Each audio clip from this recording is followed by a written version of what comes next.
we calmed down from that first game, ladies and gentlemen. Misfits Premier, obviously off to a brilliant start for the LFL here, but we are now heading into WLGaming taking on Pompa. Now I know, and I'm going to bring you in here because Georgia, you are Greek.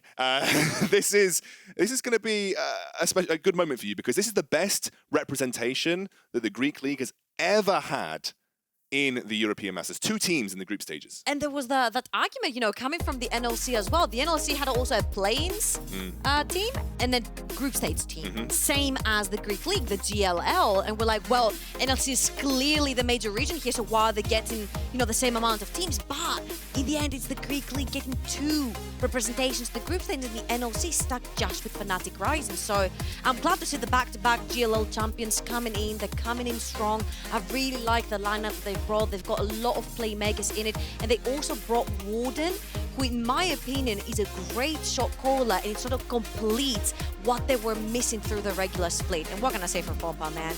Literally, that ADC is called defles. He should be called deathless, because every time they're trying to chase him down, he just does not die. And actually, I'm really excited to see Warden, because Warden, believe it or not, was playing in the 2nd tier of the NLC leagues. He was playing in the UKLC for a team called London. So he came straight out of that from London Esports into WLG. And WLG have got a bit of history in the European Masters. They were part of the 2019 summer groups, and they were in the spring play-ins in 2020. Yeah. And obviously, they were one of the most successful Greek teams to ever show their stage or get on the stage here at the European Masters. They've had, I remember summer 2019, they looked like they were almost contending for making it out of groups. So very, very strong team here. We have the Sett lock-in to begin with, so a very flexible pick for WLG. We'll see where Pompa decide to go. This is usually what happens when Volibear stays open. We see it a lot over in NA. You will leave open the Volibear, and then you will first pick the Sett. TSM is prioritizing heavily as well in the previous best of 5 that we saw. Whoever saw it yesterday, you were in for a treat at the end. But usually you will first pick the Sett, allow the Volibear to go through, and when that Volibear dives, you just dunk him back into his team with a big splash damage. Wow, it looks like Hecarim is here to stay. High priority on this jungler for Pompa, who take it on first rotation here. We'll see what they choose to follow up with. I'd imagine, like, if they're looking to secure a strong AD carry with a lot of the AD carry bans here, Ashe would be something to consider. We've seen a lot of teams put a lot of high priority on Ashe, especially when you've got the likes of Caitlyn, Ezreal, Senna already taken off the board. Kalista, so you can't have Kalista yes, as no, well. Kalista's there. Yeah, no, we do have the Kalista locked in. So that would mean that Thresh is now going to be something that WLG need to consider, because obviously Kalista Thresh, an incredibly strong lane. I'd like to see the Ashe lock in here, because it really makes Kalista's life a little bit harder. You know, you slow her down, so she can't get as much mobility as she wants to. And in the previous one, it didn't go that bad with the Ashe versus Hecarim, because the Ashe ended up chasing down the Hecarim and also stealing the Thresh right here. You don't necessarily steal it away from the Kalista, you keep your Ashe safe. So for those of you that don't know Pompa, you might not know a lot about them. I would not be surprised. A lot of these players, this is their first European Masters. Also, they need to thank Kick for getting to the finals, because if they weren't in the finals, there wouldn't be a 3rd seed in the Ultra Liga. Exactly. Which is why Pompa are here now. And actually, they beat Kick in the regular season 2-0 head-to-head. Yeah. So they've actually got a pretty strong team in that sense. But like I said, you might not recognize a lot of these players, because apart from defles, who was in the 2018 summer part of Shatamaga, the rest of them, this is their first European Masters performance. This is a true team of amateurs. This is kind of like when you imagine what we're looking out for in the European Masters. The new blood from the Ultra Liga. Exactly, but this is like prime European Masters, like diamonds in the rough, potentially players that we've never heard of that could, you know, see LEC play in the future if they have one of those performances that we've seen from the likes of Leader and Nemesis and, you know, those players that have had those tenures in the European Masters so far. Now let's get back to the draft. As we said, Ashe has been locked in. Graves taken immediately by WLG for Warden. Very farm-heavy jungler. He played that a lot on London. And actually not the Thresh being prioritized, but the Orianna in the mid lane. I like the Orianna. It gives speed and protection to the Kalista, has the wombo combo potential together with the Thresh, and also it's a very low resource jungle, which you can give everything to the Hecarim. You know, you can help him invade and all that, and then you can make sure that whatever WLGaming are trying to pull on you. I know that IceBreaker is not that big on the Malphite. He will prefer to play the Renekton, but playing a Renekton into a Kalista, Orianna, and a Hecarim might be a little bit of a tough deal. So they could potentially be pushing him to go that way. We don't necessarily know if the Sett is going to end up in the top lane. I think this is more of a Mersa pick, if you will. Well, actually, the Blitzcrank getting banned out here. Now, I would imagine Thresh gets taken off the board. It just feels like a really obvious pick. Yeah, Thresh does get taken off the board here. Now, Nautilus is up and available. Usually, if you don't get hold of the Thresh, like the Kalista Nautilus lane is the one that you default to. And with Blitzcrank off the board, you would imagine that Nautilus would be considered here for Pompa. I don't necessarily like the Nautilus here. I would see a Bard potentially coming in, something to stop, to make time stand still, and then you dive in with the Hecarim and the Orianna. It could potentially be something that you roam with and allow your Kalista to stay chilled in lane, but Nautilus is another big protective layer around your ADC. We talked about how this team likes to play around defles. They actually like to get him out of laning phase unharmed with 2 to 3 items, and then they just go really hard. It's just the standard lane, right? Once Thresh is gone, if you want to go for pure safety with the Kalista lane, like Nautilus is just that pick, and immediately... The extra safety we're talking about. I know. I mean, if you're looking to make Ashe untouchable, you're kind of doing that with the Galio and the Braum immediately here for WLG, and that is their composition rounded out. Now, top lane will be the pick. You are going into Sett. You do have that knowledge right now for Pompa. What do you think suits their composition right now? They can go with whatever they choose to. They can go with aggressive. They can go with the tank as well. The Ornn is up and available, but locking in the Braum doesn't allow you to, because with the shield, it sort of diminishes completely the ultimate. But they're gonna go for the head-to-head. You know, IceBreaker is very notorious for taking these brawls, for taking the fights and the 1v1s in the top lane. So does he want to take that? He's most likely gonna get punished, because Pompa have a really aggressive jungler as well. It's going to be farm versus farm here, from what I'm seeing, and I think all the attention is gonna fall onto the top side. And when level 6 hits, oh baby, it's a bot lane brawl. Yeah, you have the Galio as well. I mean, I'm really looking... Obviously, when you have a Kalista Nautilus lane, you're playing through bot lane. Like, this is obviously a bot lane-centric team here coming out from Pompa. But there are tools from WLG to counteract that. Bot lane dives post-6 are dangerous because you have the Braum ultimate, you have the Galio that will be able to join the fight. I think we could be seeing a slightly earlier attempt at bot lane dive, maybe level 4 potentially, if they're looking to snowball very early on. See, here's the thing. Playing with the Nautilus, if you get one anchor, one hook in the face, even onto the Braum, the Kalista can punish really early on. One summoner spell is all it's gonna need for Hecarim to come down there, and potentially we could see that level 4 you're talking about. Absolutely. We have the second game of our European Masters group stages underway, and we should be in for a banger here. I'm very excited about WLG, just because, again, as you mentioned, this is the most representation the GLL has had for quite some time. I think ever. And so I am just excited to see what they can do. And I think they have got their work cut out for them. Obviously, the Ultra Liga, we haven't had much chance to expand on the Ultra Liga, but they had 2 teams in the top 4 of the previous European Masters. The Ultra Liga have been slowly growing as one of the most threatening regions in Europe as a whole. I think everybody remembers Polska Górą and what the Polish fans and the teams are capable of. I was about to say they literally caused a pandemic, but that would not be the correct wording to use at this point. So I'm always looking at Ultra Liga teams and thinking, what are they capable of? What are we going to see from a region? It's usually Polish mids though, and in this specific team, I'm looking at our bottle, I'm like, yes, they look like the diamonds in the rough that you were talking about before. I feel like defles has so much potential to be a top tier, even LEC AD carry, and he has nothing else than to prove himself now with the 3rd seed and them grabbing it for these EU Masters. He has all lights on him. defles and Pyrka heading down towards the bot lane. Mersa and Bananitoo just looking to establish control in this lane as quickly as possible. Ashe can be very, very dominant in those early levels. And you're like perma-slowed with the Ashe Braum lane as well, so it is quite obnoxious if you get locked up by that CC. And you can see already the WLG bot lane have managed to establish a bit of control here. Pyrka and defles just being a little careful in these early matchups. They have to back off because WLGaming have the first push, which means they're going to hit level 2 first, and you don't want to be jumped on by Mersa. You see how Mersa plays more than halfway through the lane. The second that level 2 hits, he might actually try to go in for a trade. Oh, they do actually pull back here. It's going to be the Unbreakable thrown down. Very difficult for defles to trade back, and they do get the stun onto Pyrka. Not a huge amount of damage. It was an even trade, realistically, at the end of the day. Yeah, but you need to be extremely careful with that because Graves was also on the bot side. I mean, it's not really common that you see a Graves gank that early, especially when you're playing farming jungler versus farming jungler. Warden is going to have to try and keep up with Hecarim, get ahead of the Hecarim. We saw that when the pony gets behind, it's extremely hard for him to find any assassination onto the map. And if he falls behind in levels, it gets even harder for the entirety of the game. So we'll see here that Paris has the priority in the mid lane, so he can move together with Warden in the jungle as he wishes to. And Bruness is tanking 2.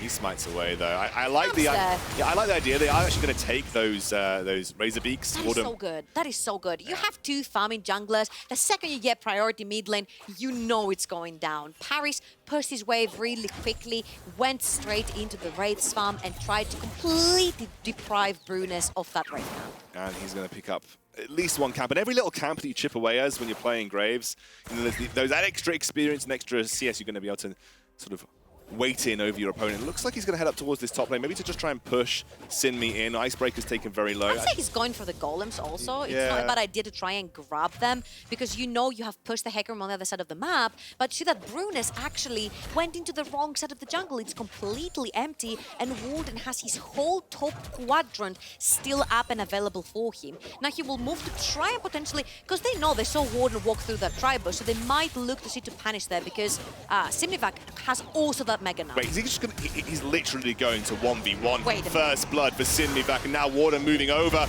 That's the stun coming through onto Warden. Here comes the Hecarim, charges him down. He can't get across the wall. Disaster for WLG. That's what we talked about. IceBreaker is notorious for taking brawls up in the top lane. He thought he had Warden close to him. That was right. But what Bruness have done very nicely is that he found the bot quadrant of the jungle empty from Warden, and he's like, well, we've spotted him that he's still up there. What they're most likely gonna choose to do is do the golems and then potentially try to dive the Gnar, but there's not enough HP on IceBreaker, and we said, if he chooses to take the brawl versus the Gnar is gonna run him down. Oh no, I mean, this was just a mistake. That flash also was like the cherry on top. I know, you can't paint it anyway. I mean, Warden was just then, I don't think there was anything that Warden could do here. Like, he committed to farming those Krugs. Completely as well. Yeah, exactly. And unfortunately, just a little bit over-aggressive from the WLG top side of the map. Don't necessarily have to do anything, because you can farm up with the Sett. You don't have to take the fight. This is in general why Greece as a region sometimes doesn't go the extra mile, because they're very fiery region. They like to fight. They like the skill check, what we call it. They like to prove they're better than their opponents, and sometimes map awareness comes above outskilling your opponent. Once the jungler is there, you haven't necessarily seen it, you're gonna get instantly punished, like it happened to IceBreaker. He didn't even need the jungler there. He got punished on his own. When I talked to you about WLG, you were like, yeah, they're a bit more macro orientated than Intrepid Fox. If this is macro orientated, I can't wait to see Intrepid Fox. That's not necessarily exactly what I said. I said Intrepid Fox is all about the fire, the fight. Yeah. They're either gonna feed and run it down, or they're gonna run you down. It's one or the other. WLGaming is playing this sort of game where IceBreaker is taking the brawl again. This time, the coin landed on his side. Yeah, he coin flipped it again, actually got the win in this point now. Pompa going to secure the first dragon of the game. Bruness ticking very low, though. No flash available for him, or rather for Warden to get in. I think he used it earlier on, and they will just escape. Now defles is going to dive away. What they can't do here, though, is empty that quadrant of the jungle. Paris does have his flash available. Doesn't need it. Doesn't need it. Walks up to Bruness, who exited the jungle the wrong way and takes the very easy kill. See, when I saw Pompa playing versus Intrepid Fox, and mind you, LeBron is a much more aggressive jungler from Intrepid Fox than Warden is here, it felt like Bruness was like 6 levels down from LeBron. It was insane. Warden here is managing to stay above. They're pushing the Hecarim again outside of his jungle. They're still in his camps, and this is extremely important. Again, the 1v1 in the top side. The Mega Gnar, IceBreaker can deal with the Mega Gnar. The Mini Gnar is the one he has trouble with because it's range versus melee, and he punched him down. There was no flash available on the Sinmivak, so he ended up going.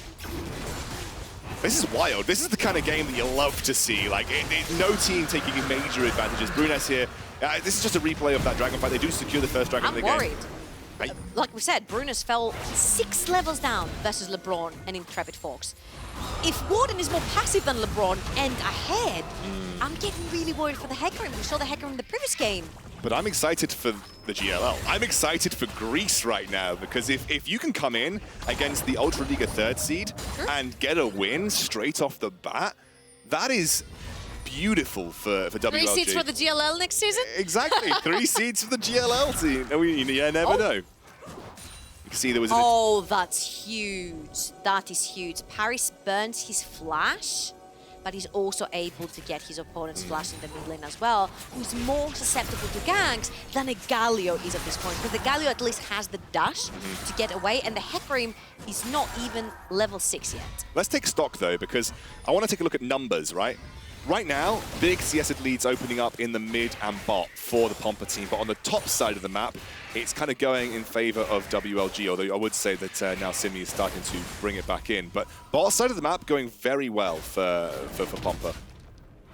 As I say that the Ashe actually caught a wave. So we're going to ignore everything that I just said in the last 30 seconds. I just wanted to say that generally for WLGaming, the bot side of the map is not the one that they will focus on. Sure. But Bananitoo will be more the facilitating carry. This is why you see him playing something like the Ashe as well. I'll put the slows down, I'll put the arrow down, you guys do your thing. Yeah, you guys do your thing and play the fights. This is why you see also Warden on the Graves, IceBreaker on the Sett.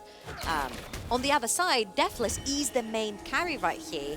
And this image of Mersa on level 5 Braum chasing Bruness, who's level 6 in the Hecarim, tells you a lot about how behind this Hecarim is. So in comes Galio straight up into the back lines. Nice shockwave there onto Mersa, although WLG already forcing the rest of Pompa away, and Bananitoo is ramping up in this fight. They're going to chase defles down towards that tier 2 in the mid lane. WLG, baby! They're going to go straight for the Rift Herald. Don't tell them how big my smile is. It's big. She's got a big smile right now. Oh, yeah, the coin? Yeah, the coin being flipped once more. This time he's going to land on his edge as IceBreaker and Sinmi do back off. See, the problem is, when he's Mega Gnar, you can take the 1v1 because he's melee. And Sett beats every melee fair and square. But when it's Mini Gnar and he can play you on the distance and on the range, it's pretty hard for IceBreaker. IceBreaker there, big damage coming through, but he will just even the keels a little bit, not going to be going for that 1v1, although you can see actually Bruness heading down towards the bottom side of the map right now, but he's searching for IceBreaker. That ultimate is not yet available, but as Sett, he has got ridiculous HP regeneration, so he's going to be able to sustain a little bit up. It's not ultimates available though. No. Mega Gnar is not available. The Gnar from the Mega Gnar is not available. They might look for it, but IceBreaker very wisely will back off of that tower. He's ahead in CS, so he doesn't mind losing a little bit. If that means he manages to stay awake, he will keep on getting the experience, and Bruness keeps falling further and further behind. I think he saw Orianna heading down from that mid lane, so he was very well aware of what was going on. I'm going to butcher that name every time I attempt it. Czajek? Czajek? Czajek? Czajek. Yeah. You can probably say it better than I can. I'm pretty sure that the CZ is a T. Like chocolate. Is that like chocolate. Like yeah. chocolate. Okay, yeah, so it's Czajek. Okay. I'm just going to say, every time I attempt to say his name, I'm just going to point to you and you can say it for me. All right. We're talking about this one. We're talking about this guy. It's the second dragon here being started up by WLG. WLG actually in control. Not really signified by gold lead, it's about 300, but just in terms of map pressure, just in terms of the way they're playing on the map, they are firmly in control. They'll take that second dragon. They have that Rift Herald to boot as well. And there are still plates left to take for the next 2.5 minutes. I feel like even though Bananitoo plays a facilitator role here, he's trying to set up for his team rather than being the team carry. He has gone onto that carry position. He's very close to the Blade of the Ruin King. When that gets completed, you see a lot of fights actually being started by WLGaming. WLGaming are taking everything that's given to them right now. You see that Pompa is not necessarily going for any dragons. They're not going for any of the neutral objectives. They're backing off until they reach the points where they spike. That Kalista he's going to be in a lot of trouble later on. The Galio will create so much annoying room in front of her where she won't be able to play. So you can't necessarily sit back and chill and relax with the Kalista, because later on she won't be able to play the game. Oh my word, IceBreaker going in here, ults him down, Decoy. suplexes for the kill. And IceBreaker, you said it, he loves his brawls. He goes in again, and they're going to try and put another pressure onto Czajek in the mid lane. There's going to be Galio, huge damage coming through. Czajek, thank you. Down. Czajek, I fumbled it because I didn't know the name. Czajek, thank you. Anyway, WLG, they are looking spicy right now. It's really green. I always have my eye on Bruness ever since I saw him 5-6 levels down from LeBron. And Warden, again, is a much more passive jungler. He chose a more passive jungler here with the Graves. He just wanted to chill back and farm, but the Hecarim wants to do the same here. Bruness has fallen behind. I have not seen him at all this entire game. And he's just... It's kind of like the same thing with Giants. That wombo combo, you just never see it. Alexander, stop fumbling with the TV! I can't see the summoner spells right now. I'm like poking you all this, I'm like, stop! I can't see what's happening! I'm sorry. Let's take a look at this replay here. This is that 1v1 here between IceBreaker and Sinmivak. Yeah, he caught him unaware right there, and once he hits the haymaker, I believe it's called, it's actually pretty easy. You grab him, you pull him back. Sett is so extremely strong on top side. See, I feel kind of bad because Gnar is very cute. Oh, poor me. If that was like the Mega, I'd be like, yes, he took the beast down. It's not quite Cho'Gath, is it? It's not quite Cho'Gath. Yeah. But right now, I just want to reiterate, WLG are in the lead. They are commanding this game. 2,500 gold is the lead for this team. And they scale pretty well with the Ashe and the Graves. You know, they've got plenty of protection for them. The damage is going to ramp up. And when you're running with a Kalista, although you have the Orianna, she does have that scaling. Kalista kind of scales a little bit. Doesn't scale as bit. She scales in the mid game. At least 2 items is pretty strong. But when Ashe is ahead, and you're constantly on the chase of the opponent ADC as Kalista, where you still have commanded the lane. We talked about how Kalista is bad into Ashe in lane, and defles chooses to go Kalista instead of Ashe. Bananitoo doesn't choose to play Kalista because WLGaming don't play through bot lane. So I felt like there was a little bit of an error there, especially for defles, because I feel like he could have commanded the game with like a more facilitating ADC, but because we talked about them not liking to fight in lane. They didn't. defles didn't want to fight in lane. He just wanted to get out of laning phase with 2 to 3 items. He doesn't even have one concluded, and we're 15 minutes into the game. And obviously this is the 3rd seed coming in from the Ultra Liga. You know, the Ultra Liga got themselves another seed from the last European Masters because of the performance that they had. 2 teams in the top 4. Look at that. I'm sorry to interrupt you, but like Bruness can't even walk into his jungle. No, it's such pressure. It's like a scanner. They've put on a scanner like, where are the minions? We need to take them away from that Hecarim so he can never catch up. And that's what you want to do. You know, when you have a gold-dependent jungler and you have a jungler like Graves who can make these kind of counter-jungling plays. I mean, I will give credit to Bruness. He's looking for scraps on the map. He's going to go for this blue buff on the top side where there is a little bit less pressure for the WLG lineup. But they are going to lose that bot lane tier 1 because of how dominant the bot side of the map has been right now for WLG. I'm just going to give it to Paris as well because he's kind of like the unsung hero. All that lead that Warden was able to get was from that raid camp where Galio pushed mid. IceBreaker might be in trouble here. Yeah, WLG IceBreaker getting chased down, will suplex the Hecarim away. He'll have that ability to use his shield, but will not use it. Galio comes in here. Good pressure from Pompa on the top side of the map, and they will lose another life. This time, IceBreaker taking his second death. So well played from Bruness, because he feared him the second he wanted to use the Haymaker, and that Paris was going to come in with the Galio ultimate, and they could outplay them, but that was so well played from the jungler of Pompa to take down and punish IceBreaker, who has been playing it a little bit 50-50 on that top side. He's down in CS, you know, he's been coin flipping some of these engages, but nonetheless, he has been finding success. And this time round, they're going to punish him and respond with that top lane tier 1. 3rd Dragon is now available. Now, remember, Soul Timer is a little delayed because of the fact that Pompa were able to get the 1st Dragon in the game. But the Graves will go take it, and it looks like it's going to be relatively uncontested here from the lineup. Okay, so I got the call from our producer, Czajek? Czajek, okay. Czajek. Now I'm just even more confused, but Czajek, I'll try and remember. Look, I am a boomer. You told me something about Tchaikovsky, so I don't know, man. I am a boomer. Please don't blame me. I'm a relative Really? boomer. That's your excuse? I'm a boomer. All right. Yeah, I am esports boomer. I'm just about maybe 1 or 2 levels of boomer below quickshot. So, you know, we're pretty high up on the boomer scale here. All right, so back to the game. 1,500 goal difference. The difference has closed down. It has. Pompa making the plays, they're getting the shutdowns, but they're not managed to get anything big on the map. The mid lane tower is still standing, the tier 1 bot lane is still standing. Now, WLGaming are definitely dictating the pace of the game. They're putting the vision wherever they want, and they take objectives. I'm seeing a Pompa that doesn't want to fight. This is my question, though. Is this a bad thing for Pompa? They're not proactive in... It is, they have Kalista. Yeah, but they have got Orianna and Hecarim scales as well. Okay, I'll give you that one, but my problem is that when your jungler is just the same level as the opponent ADC, it's going to be so hard for you to execute that immobile Ashe.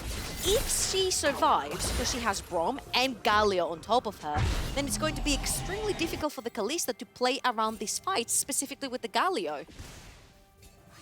It definitely feels like Kalista needed a bit more resource invested in, but I actually think because of that the top lane shenanigans, because of IceBreaker just going full ham, you know, into the top side of the map, that they diverted attention away, especially from those early levels, away from the bottom side of the map, and that made it difficult to play around that Kalista. They didn't find many opportunities, and when you have such a nullifying lane as the Ashe Braum, those opportunities become a little bit few and far between in terms of trying to find your opening to actually take advantage. I mean, in all honesty, Pompa didn't look like they wanted to find the open. No, Again, no. the bot lane from Pompa just wants to play very passive. They're about 1,000 gold behind. This is really bad for them, because Kalista being behind, you're constantly chasing. Hecarim being behind, you're constantly chasing. No Trinity Force yet, 20 minutes almost into the game. Black Cleaver, though, completed for Warden. He's going to be breaking through that armor that you've got, doing extra damage. Add on that the Ashe when your armor is broken, and that Ashe is going to be doing so much more damage. WLG grouping up on the top side of the map. Now Baron spawning in 30 seconds time. That 3rd or 4th dragon in the game will be there in 2 minutes and 40 seconds. Obviously, as I said, that soul been slightly delayed. IceBreaker going toe-to-toe. The suplex there. The flash comes across the wall. Facebreaker. Haymaker already used. He just needs to land a few more basic attacks. The Ashe Arrow from downtown will not snipe out Sinmi, and he will get away, but they will lose that top lane tier 1, and still IceBreaker going for these big one-on-one fights. It doesn't stop, man. It doesn't. Welcome to GLL. Oh. I am glad I am being inducted in our very first showing of the GLL in the European And Fox Masters. is coming later. I know. I'm already excited for GLL so far. IceBreaker has been an absolute madman to watch in these top lane engages.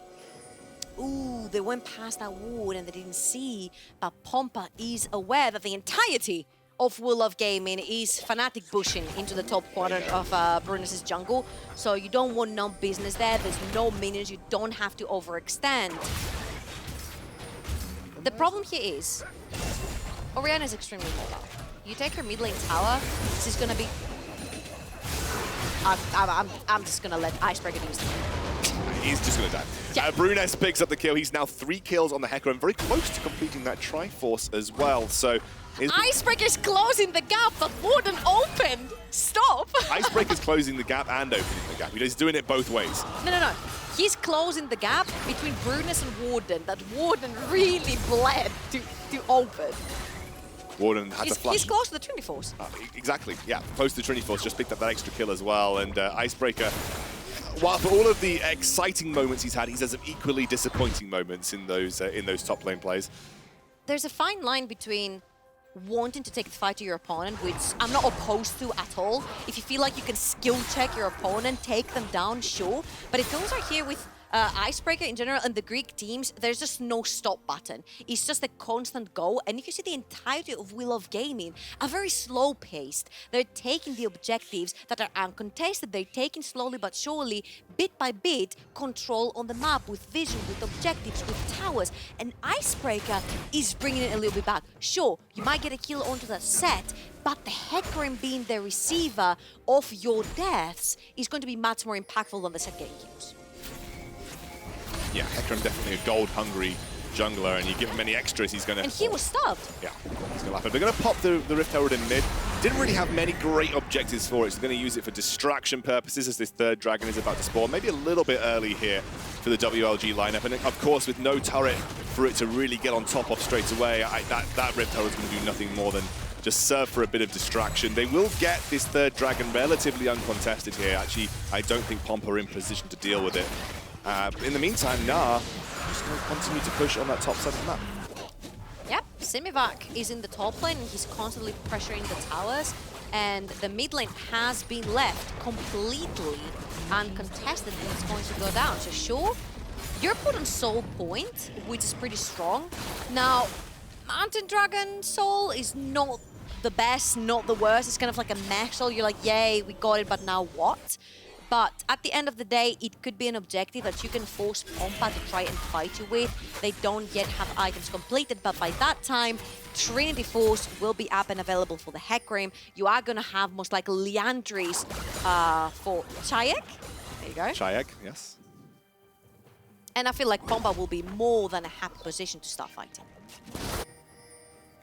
Still very even, you know, despite those advantages that WLG picked up, as you said, a lot of it was gifted back over the last 5 minutes towards Pompa.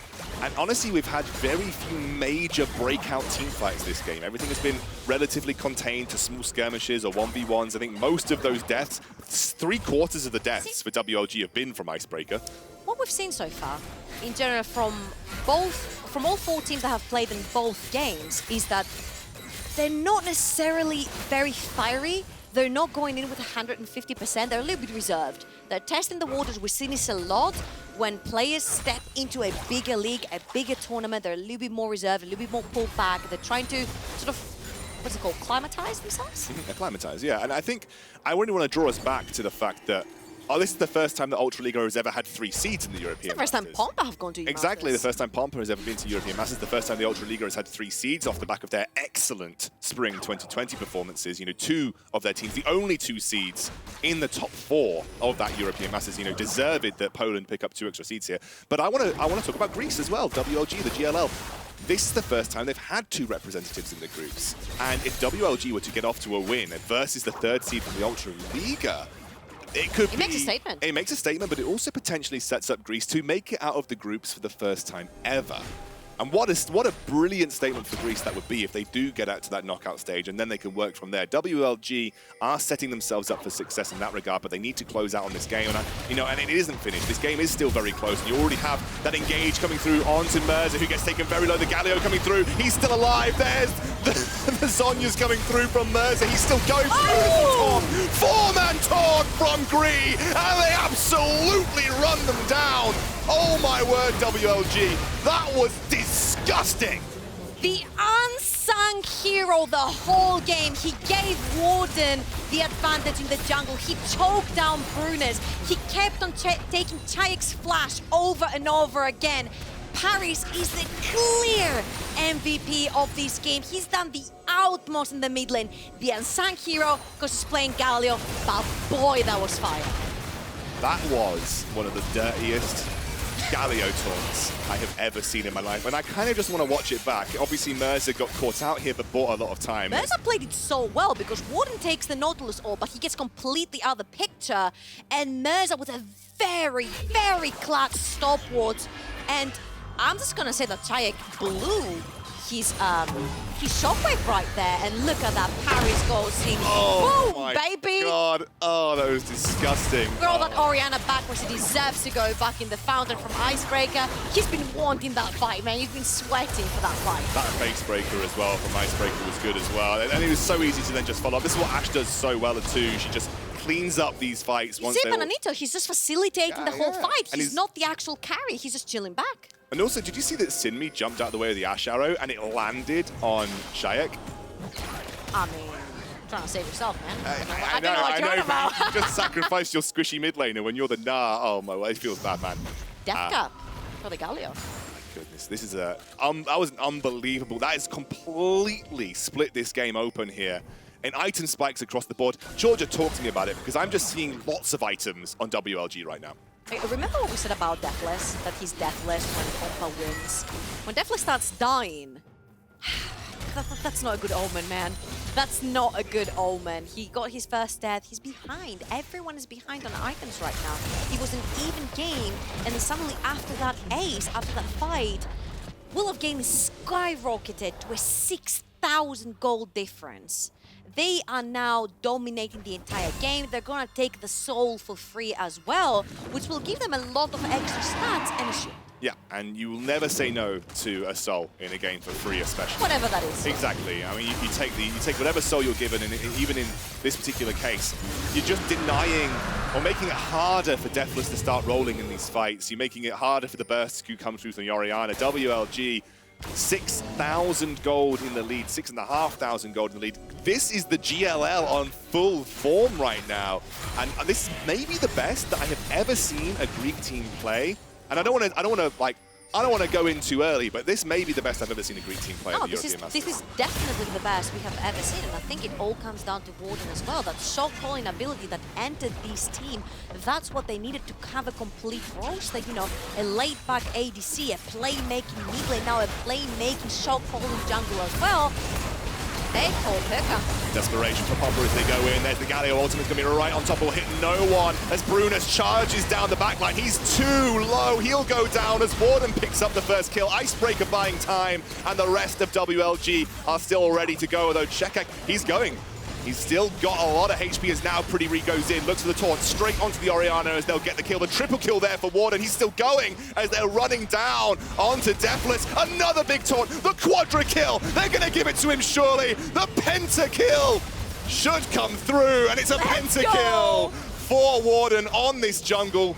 And he will pick up the first of the European Masters, and they are looking to finish. That has been an incredible performance. I know the Greek scene because I'm from there, I've been watching them a lot. If you took the nameplates off, I would never be able to tell you that this is WLGaming. They feel like a completed team. That was so good! Unbelievable. No, I think when we were all looking at it, we were saying Ultra League are quite clearly favorites coming into the matchup. It is one of the strongest regions in Europe. You know, two teams. And Pompa looked good in the play-ins. Yeah, Pompa looked great in the play-ins. Let's not take anything away from Pompa, but let's give everything to GLL and WLG. The Greek team kicking things off with a bang here. If GLL get out of groups, I'm having a party because that is also insane. The Greek cast is going to shave his head. Ah, well, there you go. There you go. More incentive for WLG to do well in this stage of the tournament. Unbelievable from them. And I think everybody from Greece will be happy with this opening game. We're going to go to a break. When we're back, we'll go to our third of the day.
Welcome back to the European Masters. WLG off to a great start for the GLL and for Greece. And you know, it's a region that we never rate. And I'm going to be completely honest with you.